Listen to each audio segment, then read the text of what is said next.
হ্যাঁ বন্ধুরা, চলে এসেছি নতুন একটা ভিডিও নিয়ে। দেখতে পাচ্ছেন টিভিএস জুপিটার 110 সিসি। প্রবলেমটা কী হচ্ছে? বাঁ দিকের ইন্ডিকেটার জ্বলছে, কিন্তু ডান দিকের ইন্ডিকেটার জ্বলছে না। কিন্তু এখানে ইন্ডিকেটার লাইট ব্লিঙ্ক করে আছে। জন্য আমরা ডিকি খোলা হয়েছে, দেখছি এখন প্রবলেমটা কী আছে। তো ফাইনালি দেখতে পাচ্ছেন আমরা সলিউশন প্রবলেমটা ধরে নিয়েছি। গোড়া থেকে সমস্যাটা করছে।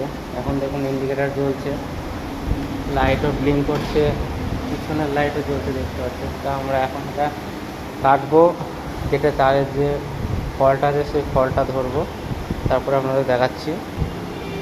ফাইনালি দেখতে পাচ্ছেন আমাদের ইন্ডিকেটার যেখানে এখানে তারটা কাটা ছিল, যার কারণে আমাদের ইন্ডিকেটারটা জ্বলছিল না। আমরা এখন তারটা এখানে অ্যাডজাস্ট করে দেবো, ইন্ডিকেটার জ্বলা শুরু হয়ে যাবে। যদি আমাদের ভিডিওটা ভালো লাগে অবশ্যই লাইক শেয়ার কমেন্ট করবেন, আমাদের পাশে থাকবেন।